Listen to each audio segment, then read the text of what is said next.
Hi guys, good morning and welcome back to my channel. তো সকাল 9টা থেকে ব্লগটা স্টার্ট করছি। কালকে আমাদের এখানে প্রচণ্ড পরিমাণে ঝড় বৃষ্টি হয়েছে, প্রচণ্ড ঝড় বৃষ্টি হয়েছে। তা সকালবেলা উঠেছি 7:30 উঠে কিচ্ছু করিনি, বসেই ছিলাম। তারপরে মা ছেলেকে নেওয়ার পর তারপরে গ্যাসের ওভেন টোভেন খুব ময়লা ছিল, সেগুলি ক্লিন করে বাসি জামা কাপড় ধুলাম। তখন মাছ ধরবো আর আজকে পাপাকে নিয়ে ডাক্তারখানায় যাবো, কারণ ঠান্ডাটা কমছে।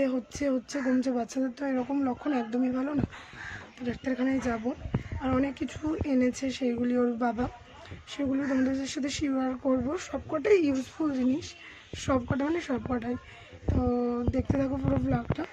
তো কালকে ঝড়ার পরে এই জায়গাটার অবস্থা এতটা খারাপ হয়েছিল, কারণ এখনও জানলায় গ্লাস লাগানো হয়নি, ধুলো ময়লায় নোংরা হয়ে একাকার অবস্থা ছিল। তো রাত্রে খুব কিছুটা ক্লিন করেছিলাম, সকালবেলা সার্ফ সাবান জল করে ভালো করে কৌটো নামিয়ে মুছে পুরো বেসিন ধোয়ার থেকে গ্যাসের ওভেন মাজার থেকে সব কিছু কমপ্লিট করলাম। এইগুলি পরিষ্কার করে নিজের মনে হলো ফ্রেশ হলাম, এমন একটা পরিস্থিতি ছিল। তো পরিষ্কার করলাম। এখন এই উপরটা এখন পরিষ্কার মোটামুটি আছে, কিছুটা করতে হবে। আর গরমে যেন তো একদমই মাছ ভালো পাওয়া যাচ্ছে না। তাও মা বাড়ির সামনে থেকে বাটা মাছ, ঢেলা মাছ আর মাছের ডিম এনেছে। গরমে এই মাছই খাওয়া হবে, কারণ বাজারে যাওয়া অসম্ভব। আর বাড়িতে এই মাছই ছিল, তো এই মাছের লাস্টে রান্না করা হলো। ঘরে এই যে আম পড়েছে, এই আম দুটো মাখা করে খাবো, কিন্তু আজকে তো সময় হবে না, আজকে ডাক্তার দেখাতে যাব।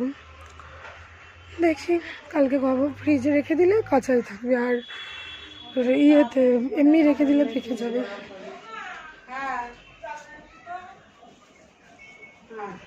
এই দেখো কত জামা কাপড় কেচেছি।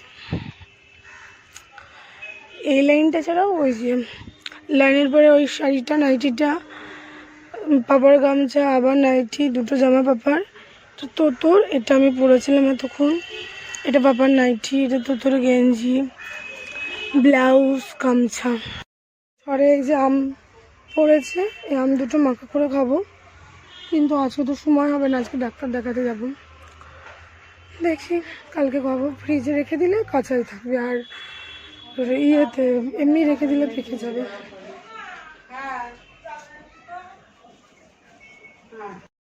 আর এইখানে এই যে কলমি পাট শাক, আজকে রান্না হবে মাছের বড়া, পাট শাক, আর মনে হয় বাটা মাছটা, আর ওই কি মাছ যেন একটা ছিল ওটা।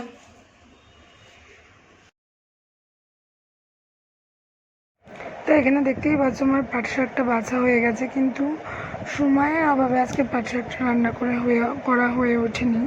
তার জন্য পাট শাকটা বেছে ফ্রিজে রেখে দিয়েছিলাম। আর রান্না এখানে পাপার খিচুড়ির জন্য আমি ভেজিটেবলস কেটে নিয়েছি। এখানে আছে মিষ্টি কুমড়ো, গাজর, আলু, পেঁপে। তো এই ভেজিটেবলস আমি অ্যাড করবো। তো তোমাদের বলেছে এখন আমি খিচুড়ি একটু আলাদা স্টাইলে রান্না করছি, আলাদাভাবে হালকা তেল দিয়ে খিচুড়িগুলি সবজিগুলি ফ্রাই করে নিচ্ছি হালকা।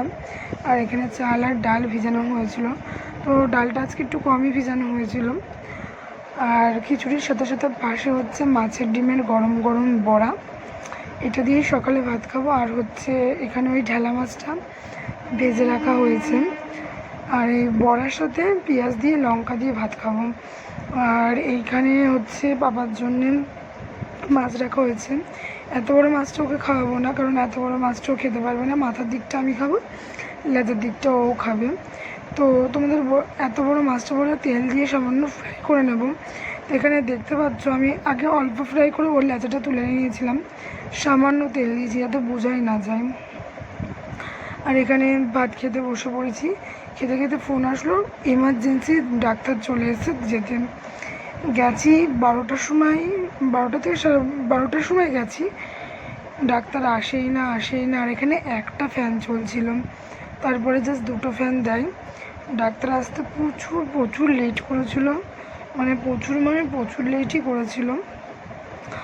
আর ডাক্তার দেখিয়ে বাড়িতে এসেছি 3:30টার সময়। দেখো পুরো এত রোদ্দুরে না বেরোতে রোদ্দুরে বেরিয়ে আজকে চোখে মুখে কিছু দেখতেই পাচ্ছিলাম না।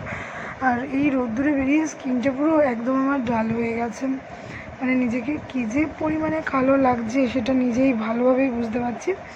তারপরে তাড়াতাড়ি করে স্নান করলাম, স্নান করতে করতে মিনিমাম 4:45 বেজে গেছে।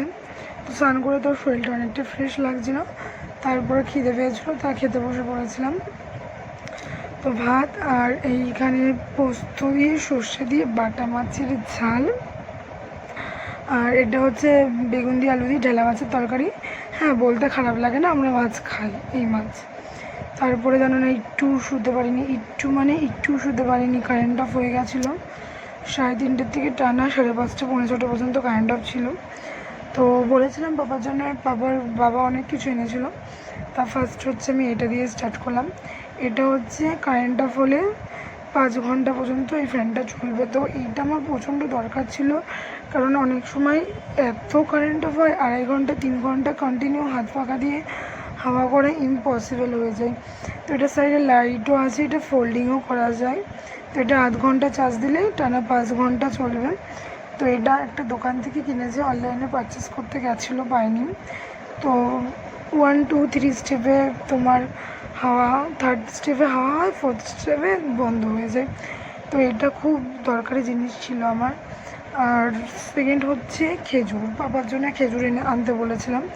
তো এই খেজুরগুলোকে ড্রাই খেজুর বলে, এরকম খেজুর পাচ্ছিলাম না, তাই অ্যাট লাস্ট পেয়ে গেছি আমাদের শ্বশুরবাড়ির ওখানে একটা দোকান থেকে। তো এখানে 210 টাকায় খেজুরের মানে বক্সটার দাম নিয়েছে। জানি না পাপা খাবে কি না, আনার দরকার ছিল, আনলাম। তো এইখানে পাপার খেজুর, আর এটা হচ্ছে 2টো ফিডার আনা হয়েছে পাপার জন্যে, কারণ আগের ফিডারগুলোর পুরনো হয়ে গেছে, তাই 2টো ফিডার আনা হয়েছে। এই ফিডার খুব লাগে, যে তোমরা যারা ফিডার ইউজ করো তারা জানো 3 মাসের বেশি কোনো ফিডার ইউজ করবা না। আর এটা তো পাপার জন্য ডেলি আনা হয়। ডেক্সোল্যাক্টো এখন দুধ আনলে অনেক দিন চলে যায়, দুধ তখন সেরকম খাওয়ানো হয় না। আর 4th পাপার জুতো, এটা আজকে ওর বাবা মানে নিয়ে এসছে। আর 5th মাছ বলটা তো ওই বাড়িতেই ছিল। আর এই দেখো ওর জামা কাপড় ছড়ানো ছিটানো, সব ওর জিনিস ভর্তি, সব অগুছালো। এইগুলি সব এখন আমি ক্লিন করব। তো ওর ছোটো ছোটো জামাগুলি আনো তো ভাঁজ করতে আমার খুব ভাল লাগে, মানে ইজিলি ভাঁজ করা হয়ে যায়। দেখো জামা, জুতো, ওর রুমাল সব আমি গুছিয়ে রাখলাম। আর সব কিছু যতক্ষণে দেখাই, তো এই পাঁচটাও দেখালাম। এটা আমাকে আমার বার্থডেতে আমার দাদা গিফট করেছিল। তো এই পাঁচটা আমার খুব খুব খুব ফেভারিট। তো এখানে বাবার জন্য গরম জল বসিয়ে দিয়েছি, রাত্রিরের গরম জল। আর এখানে ফিডারগুলি ধোবো, সব কটা ফিডার আনা হয়নি, আনতে হবে। আর এই যে কাপড়টা দেখছো না, এটা আমি সকাল থেকে জলে ভিজানো ছিল, তো আমি এসে তাড়াতাড়ি করে ধুলাম। এই কারণেই ধুলাম যে ভিজা কাপড় রাখলে নাকি বাচ্চার ঠান্ডা লাগে। তো এখানে পাপার সব জিনিস ধোয়া হয়ে গেছে। আমার পাপার কাজগুলি করতে খুবই ভালো লাগে। তো এখানে একটা খেজুর আর চিড়ে ভেজিয়ে রেখেছি, জানি না পাপা খাবে কি না। আজকের ব্লগটা এখানেই শেষ।